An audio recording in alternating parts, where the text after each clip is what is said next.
Have you ever watched an executive dig his own grave with a gold-plated shovel? The flashy new chief technology officer thought he could fire me on a 5-minute video call and steal the artificial intelligence core I built. But that empty suit forgot the ultimate rule of Silicon Valley. Never hijack a system without knowing who holds the encryption keys. Pour yourself a bourbon, and let me explain how my termination became his absolute death sentence. Hello and welcome back to Boss Revenge Stories. We are so incredibly grateful for your continued support. Unfortunately, YouTube has completely demonetized our channel, leaving us without the budget to keep operating, which means we will not be uploading new videos here in the near future, and are transitioning our operations over to Patreon. If you enjoy today's story, please support us by joining the Boss Revenge Stories Patreon to hear even better, longer, and more detailed exclusive true stories with multiple emotional voice actors that we simply cannot make public on YouTube. You can join by scanning the QR code on your screen or by clicking the Patreon link in the video description or pinned comment.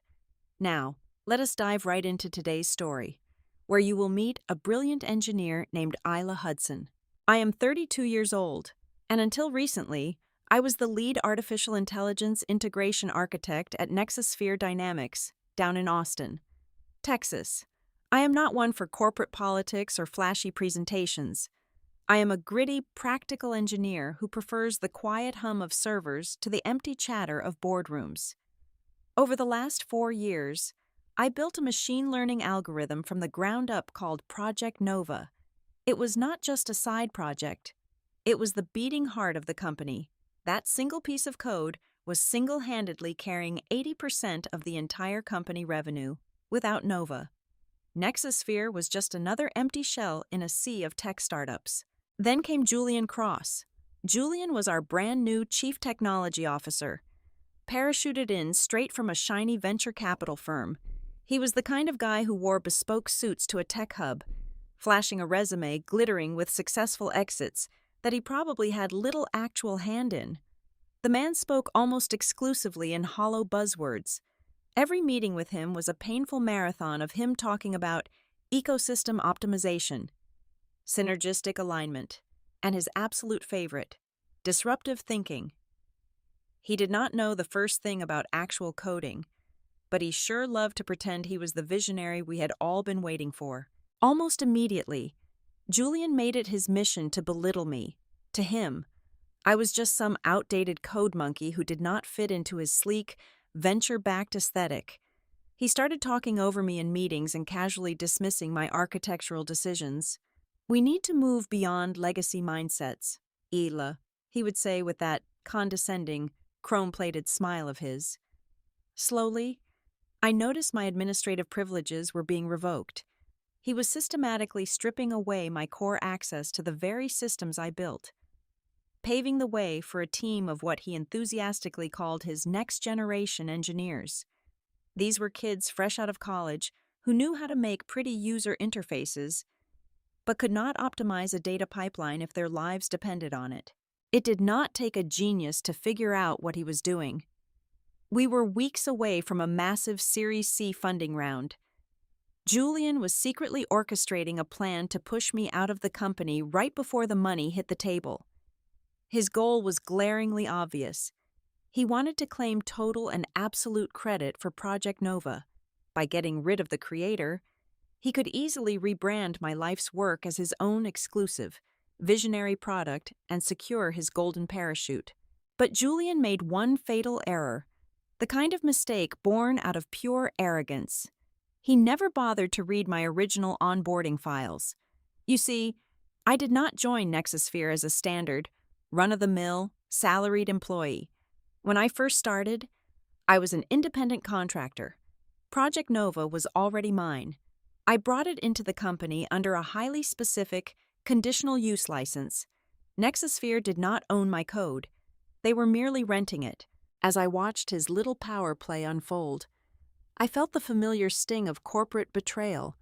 But instead of throwing a tantrum, marching into human resources, or trying to fight back in his rigged arena, I went back to my desk. I poured myself a cup of black coffee, cracked my knuckles, and opened my terminal. quietly, completely undetected by his shiny new engineering team. I embedded a license status check script deep within the core architecture of the entire Nexusphere network. It was an invisible tripwire. Waiting patiently in the dark, I was not going to stop him from firing me. I was going to let him pull the trigger, completely unaware that the gun was pointed directly at his own head. The tension needed a slow, deliberate build. Julian was not going to fire me without a watertight paper trail. To manufacture this, he rolled out a deeply flawed, automated employee evaluation software across my department. He boasted that it was powered by artificial intelligence, but in reality, it was a glorified surveillance tool that arbitrarily tracked keyboard strokes and minutes spent away from the screen. Suddenly, my highly complex architectural planning sessions, which required hours of deep thought away from the keyboard, were flagged as periods of zero productivity. I began failing my performance reviews. It was a laughable concept. The engineer whose logic loops kept the entire platform breathing was being reprimanded for low engagement. He used these completely fabricated metrics to justify terminating me for cause. That was his clever little trick to ensure I would be thrown out onto the street without a single cent of severance pay. The execution happened on a Friday afternoon at precisely 4 o'clock. It is the classic coward's hour in the corporate world, chosen specifically to prevent the fired employee from making a scene before the weekend. A calendar invite popped up on my screen, marked only as a mandatory sync. When I joined the video call, I found myself staring at Julian and a painfully silent representative from Human Resources. The entire termination lasted exactly 5 minutes. Julian did all the talking, his voice coated in a sickening layer of fake corporate sympathy. He formally announced that my contract was terminated, effective immediately, because my working style was no longer aligned with the future direction of the company. Then came the moment he had been eagerly waiting for. Leaning closer to his webcam, his eyes practically gleaming with greed, Julian explicitly declared that every single line of code I had ever written during my tenure was now the permanent, exclusive property of Nexusphere Dynamics. He demanded that I pack up immediately and surrender all physical hard drives to security by 5 o'clock. He wanted absolute control. He sat back in his expensive ergonomic chair, waiting for the fallout. He expected me to break down. He wanted me to yell, to threaten a massive lawsuit, to beg for my livelihood. He wanted to feel like a god. Instead, a profound, icy calm washed over me. I stared at his arrogant, unblinking face on my high-resolution monitor and offered a thin, utterly emotionless smile. "I understand completely," I said, keeping my voice perfectly level. I reached down to the side of my workstation. Plugged snugly into a hidden port was a small, unassuming flash drive. It was my hardware security token. I smoothly pulled it out, curling my fingers around the cold metal casing.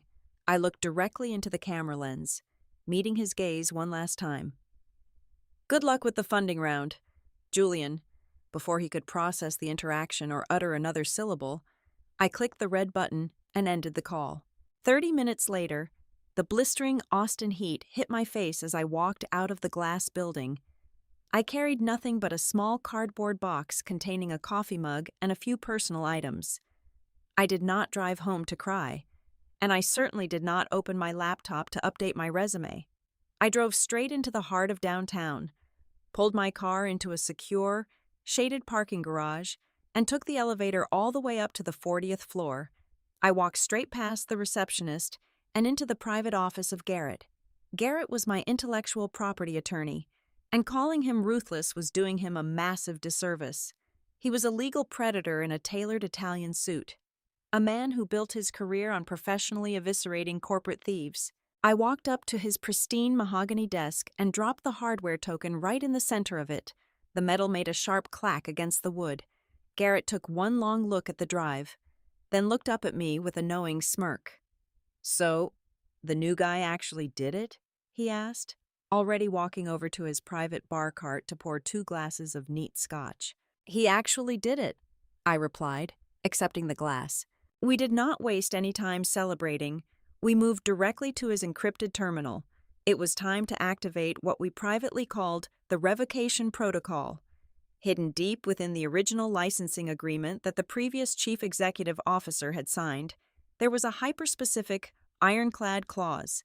If my physical presence and active employee status were ever involuntarily terminated, the usage rights for Project Nova did not just go into a grace period, they self-destructed. We ran the final execution command on the terminal. Without my specific user credentials pinging the company intranet, the provisional license for the core machine learning algorithm was scheduled to automatically, legally, and irreversibly expire at exactly 12 o'clock midnight.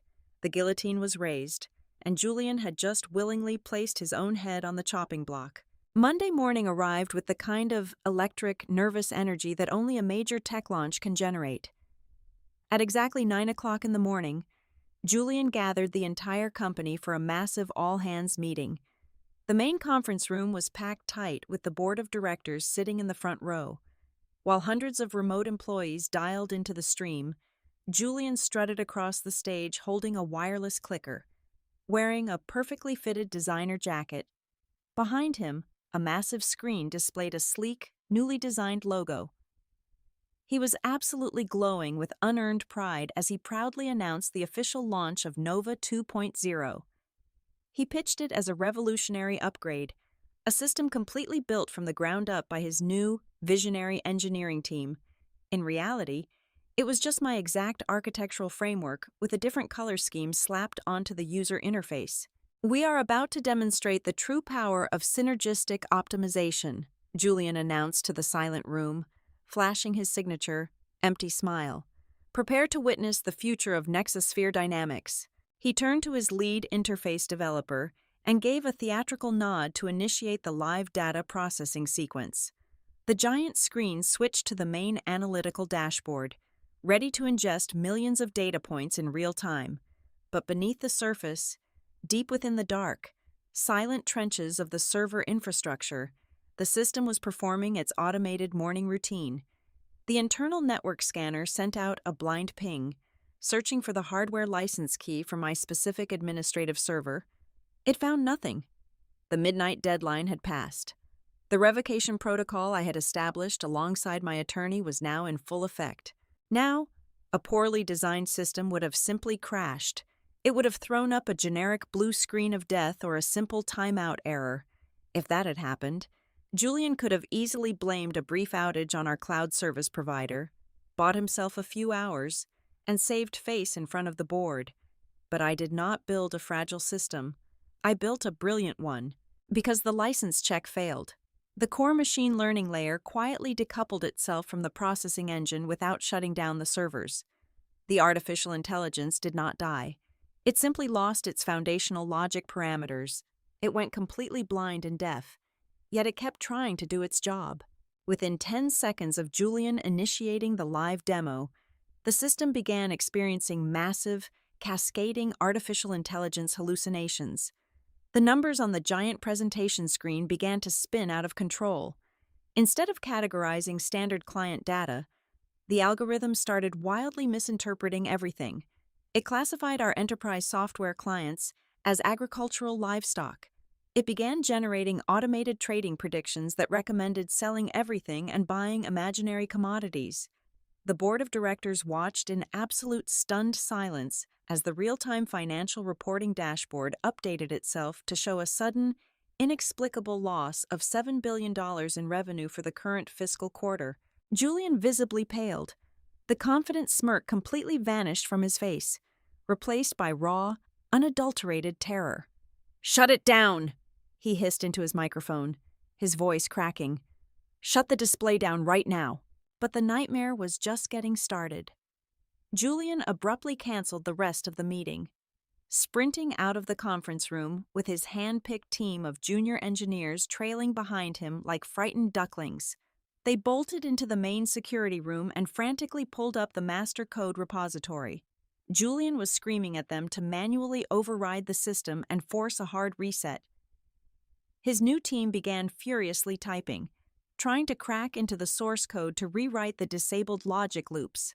That was when they hit the wall. They quickly discovered that my code was not just protected by a basic password, it was buried beneath a multi-layered, polymorphic encryption sequence. Every time they tried to pry open a specific module, the encryption algorithm shifted. Scrambling the access pathways, they were using brute force tactics, treating a highly sensitive neural network like a cheap padlock. Their aggressive, heavy-handed interference triggered the secondary defense mechanism I had built into the master server years ago to prevent external cyber attacks. The system detected multiple unauthorized, forceful attempts to rewrite its core database. Recognizing this as a hostile intrusion, the server executed a brutal self-defense lockdown. All across the Nexosphere campus, screens instantly locked. The administrative privilege registry was wiped clean from the active memory. In the blink of an eye, the server permanently revoked the access rights of the entire executive board, the engineering team, and Julian himself. They were completely locked out of the global client database. They could not read data. They could not write data. And they could not even pause the hallucinating artificial intelligence that was currently sending out thousands of corrupted data reports to our biggest international clients. Nexosphere Dynamics was plunged into total artificial paralysis. Within 30 minutes, the fallout hit the public sphere. Clients realized their highly sensitive data dashboards were completely unusable, displaying absolute gibberish. Panic spread like wildfire. The company name began trending on Twitter for all the wrong reasons, with furious executives from partner companies demanding immediate answers. The internal valuation of the company, which Julian had so desperately tried to inflate for his upcoming funding round, began evaporating by the minute. The golden goose was not just dead, it had mutated into a monster that was actively burning the entire company to the ground, and Julian was trapped inside with no way out. Julian was trapped. But a cornered animal is often the most vicious. Instead of realizing the catastrophic magnitude of his mistake, he doubled down on his own arrogance. He was entirely convinced that I had maliciously planted a sabotage virus on my way out the door. By Tuesday afternoon, my phone buzzed with an urgent notification. My personal inbox had just received a massive, heavily encrypted digital file from the external legal counsel of Nexosphere Dynamics. It was officially labeled as a cease and desist order, but reading through the aggressive legal jargon, it felt much more like a frantic, sweat-soaked ransom note. Julian was formally accusing me of cyber terrorism, digital extortion, and deliberate corporate sabotage. The document was packed with furious threats of federal prosecution. He demanded that I unconditionally hand over the master encryption keys and the raw source code within exactly 24 hours. If I failed to comply, the letter warned, I would be facing a barrage of civil lawsuits and decades in a federal penitentiary. He genuinely believed that if he screamed loud enough and waved enough legal threats in my face, he could bully me into fixing the disaster he had created, thereby saving his own career. I did not panic. I simply downloaded the file, forwarded the entire email thread to Garrett, and went to make myself a sandwich. Garrett, true to his reputation as a legal predator, did not even bother sending a digital reply. He found emails to be far too polite for this level of warfare. He preferred the heavy, undeniable intimidation of a physical delivery. On Wednesday morning, while Julian was sweating completely through his tailored shirt during yet another disastrous damage control meeting, a uniformed, bonded courier bypassed the entire security desk. The courier walked straight into the Nexosphere executive boardroom, interrupted the chief executive officer mid-sentence, and slammed a thick, leather-bound portfolio directly onto the center of the mahogany table. Inside that pristine portfolio was not a defensive plea, but a calculated execution order. The very first document was a certified, legally notarized, and time-stamped copy of my original conditional licensing agreement. Right there on the final page, shining in blue ink, was the unmistakable signature of the former chief executive officer, legally binding the corporation to the exact terms I had set years ago. The contract contained zero ambiguities. It clearly stipulated that Nexosphere Dynamics was legally classified merely as a temporary, conditional tenant of the algorithm, absolutely not the owner. Furthermore, Garrett had taken a bright red pen and circled a highly specific clause regarding unauthorized system modifications. By actively trying to brute force their way into my encrypted core, by attempting to alter the foundational code without my explicit written permission. Julian and his hand-picked engineering team had not just violated the terms of service, they had actively committed a federal act of corporate espionage against my private intellectual property. But Garrett did not stop at simply proving them wrong. The second document in the portfolio was what truly sucked the oxygen out of the room. It was a formal, aggressively itemized invoice addressed directly to the Nexusphere Board of Directors. The bold header at the top read, "Penalties for unauthorized use of intellectual property, breach of digital security protocols, and intentional operational damages."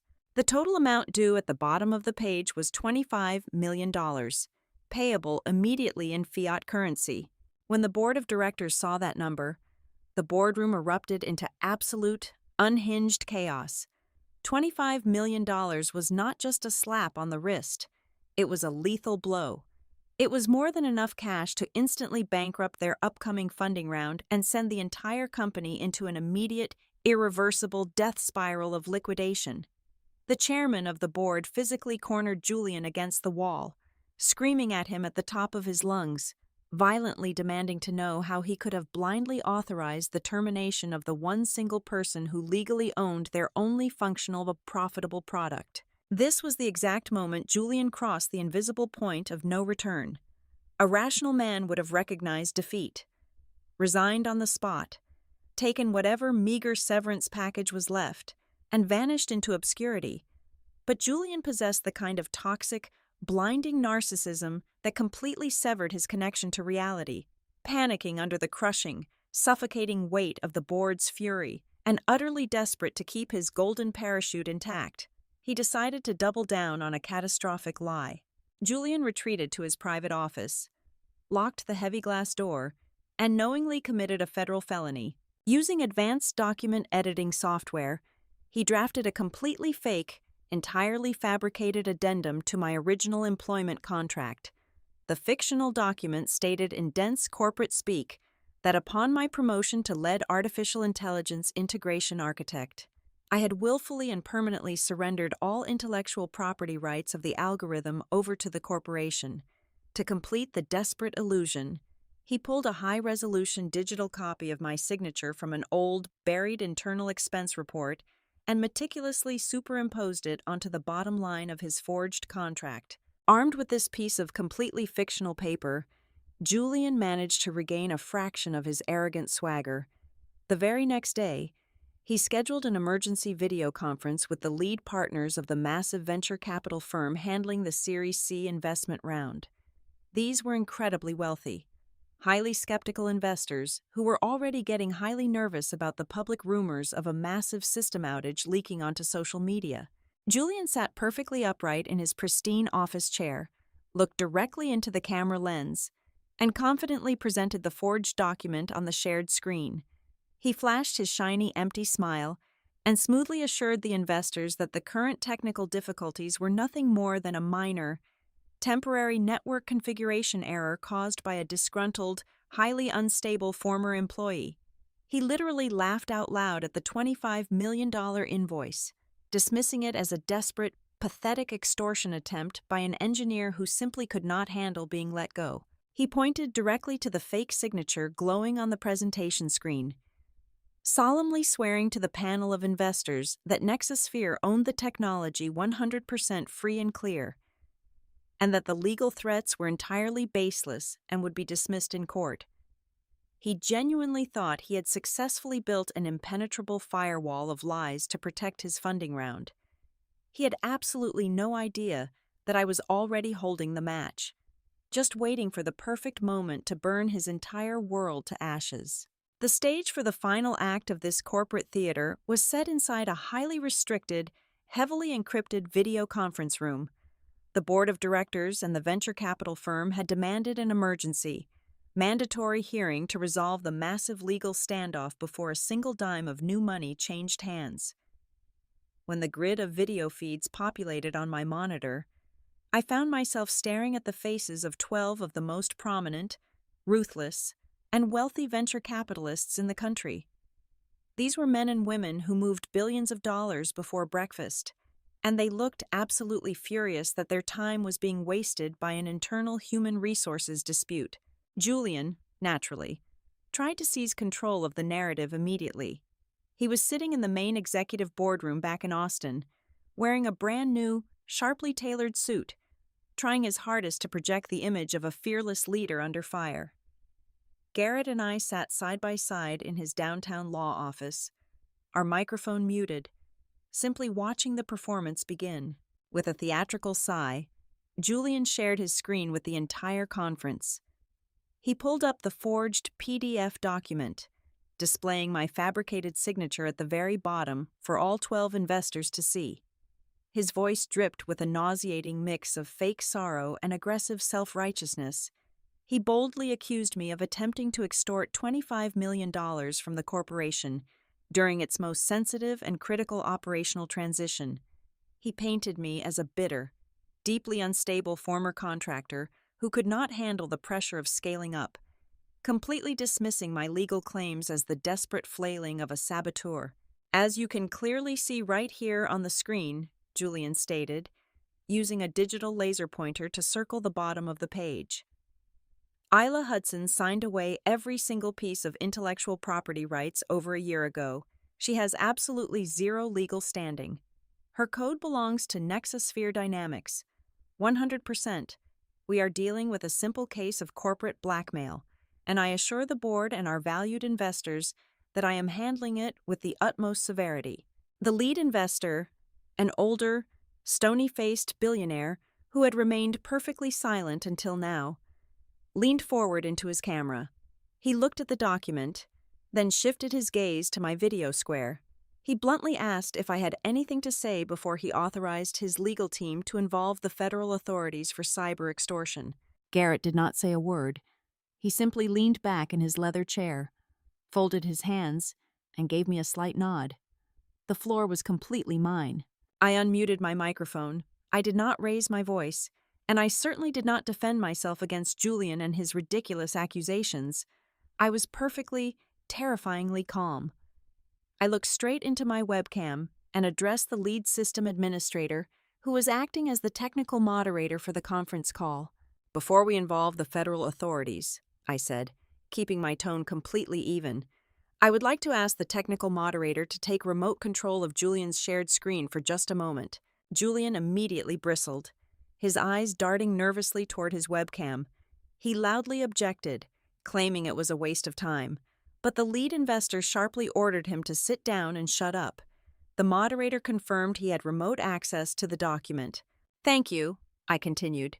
"Now, I am a very paranoid software architect, because I deal with highly sensitive proprietary code. I never sign a single digital document without embedding a microscopic, invisible digital watermark into the background layer. It is a basic steganography technique. You cannot see it with the naked eye, and standard software completely ignores it, but it is always there. Moderator, please open the advanced display settings on that PDF. I need you to maximize the contrast ratio and isolate the specific hex color code value of pure cyan. On the shared screen, the crisp white background of the digital contract instantly turned pitch black. The text of the document inverted into a glowing, harsh white. The entire conference room watched in absolute, breathless silence as the moderator applied the specific color filter I had requested. Suddenly, a hidden layer of text materialized out of thin air, glowing brightly in the top left corner of the document Julian had just presented as undeniable proof. But the text did not contain my unique cryptographic security hash. It was not my watermark at all. When Julian had used his corporate software to forge my signature and splice the document together, he had entirely forgotten about the automated administrative tracking systems running in the background of his own computer. The enterprise software had automatically burned an invisible metadata tag into the final rendered file. Right there, floating on the screen in undeniable, glowing digital ink, were 6 words that completely destroyed him. Draft created by Julian Cross. The silence that followed was heavy, suffocating, and incredibly absolute. No one breathed. No one moved. The 12 most powerful investors in the room stared at the glowing letters, their minds rapidly calculating the sheer magnitude of the fraud that had just been committed right in front of their eyes. I watched the color rapidly drain from Julian's face. His jaw went entirely slack. His arrogant posture collapsed as if someone had physically removed his spine. He opened his mouth to speak, to offer some kind of pathetic excuse, but no words came out. Every single ounce of his credibility, his career, and his future was violently incinerated in less than 30 seconds. The lead investor was the first to break the silence. His face was a mask of pure, unadulterated rage. He did not yell, which made his words infinitely more terrifying. "Suspend the funding," the investor ordered, his voice cold and sharp like a razor blade. He glared at the Nexosphere chief executive officer, who was sitting next to Julian looking completely horrified. "We are pulling every single cent of our capital from this round. I am not putting my money into a company managed by a man who commits blatant corporate fraud and presents forged documents to my partners. You have exactly until the end of this business day to legally resolve this criminal disaster and remove this liability from your executive roster, or I am personally calling the Securities and Exchange Commission to have this entire corporation investigated." Without waiting for a response, the lead investor abruptly disconnected from the call. One by one, the other 11 investors followed suit, their video squares snapping into black emptiness until only the Nexosphere board, Julian, Garrett, and I were left in the digital room. The trap had not just snapped shut, it had shattered his entire world into pieces. The moment the investors disconnected, the remaining executives in the boardroom descended into a state of primal, uncoordinated panic. The chief executive officer, his face pale and slick with cold sweat, did not hesitate for a single second. He could not afford to. Right there on the live video feed, he completely turned on the man he had recently championed. He officially terminated Julian for egregious misconduct, gross negligence, and blatant criminal fraud. In one breath, he stripped him of every single vested stock option, revoked his golden parachute, and explicitly stated that their legal department would be forwarding the digitally altered contract and the system logs directly to the Federal Bureau of Investigation. 2 heavy-set security guards immediately entered the conference room frame. They grabbed Julian by the arms of his expensive designer jacket and physically dragged him out of the building in absolute humiliating disgrace. He vanished from the tech industry entirely that afternoon, completely blacklisted and facing severe federal prison time for his corporate deceit. With the parasite forcibly removed from the host, the chief executive officer turned his desperate, terrified eyes back to my video feed. He practically begged me to come back and save them. He offered me the official title of Chief Technology Officer, an unprecedented amount of company equity, and a guaranteed 7-figure baseline salary. They needed me to log in, instantly fix the hallucinating servers, and somehow salvage their dying venture capital funding round before the day ended. I sat back in my chair next to Garrett, looking at the desperate men who had gleefully allowed Julian to push me out into the street just a few days prior. "I am not looking for a job," I told them, my voice completely devoid of sympathy. "I am absolutely done being an employee, but I am willing to be a vendor." I laid out my one and only ultimatum. Nexosphere Dynamics had exactly 1 hour to draft a binding purchase agreement. They were going to buy Project Nova outright for $40 million in pure liquid cash. If they hesitated, or if they tried to negotiate the price down by a single penny, the deal was off the table. I promised them I would walk away and immediately sell the entire proprietary algorithm to their biggest direct competitor in Silicon Valley, effectively putting them out of business by Friday. They had absolutely no leverage, and they knew it. The board of directors was forced to grit their teeth and sign the massive authorization, effectively buying back the exact same piece of software they had arrogantly assumed they already owned for free. 2 weeks later, I stood on the sprawling balcony of my brand new penthouse overlooking the vibrant Austin skyline. I held a glass of premium bourbon in one hand and my phone in the other, watching the secure banking notification confirm the wire transfer of $40 million clearing directly into my account. I used a small fraction of that massive payout to launch my own independent artificial intelligence consulting firm. And the absolute most satisfying part of this entire ordeal? My very first corporate client was none other than Nexosphere Dynamics. Because they fired me, they now have no choice but to pay my new firm an exorbitant, punishing monthly retainer fee just to maintain the very code I originally wrote. Thank you so much for listening to my story today. I would love to know where you are tuning in from, so please let me know in the comments below. If you found this story satisfying and enjoyed this level of corporate revenge, I want to gently remind you that our channel has unfortunately lost its funding and will not be uploading new videos here in the near future. We are transitioning to our new home on Patreon. Please help us keep these stories alive by joining the Boss Revenge Stories Patreon community, where you can listen to our absolute best, most exclusive true stories that we simply cannot make public on YouTube.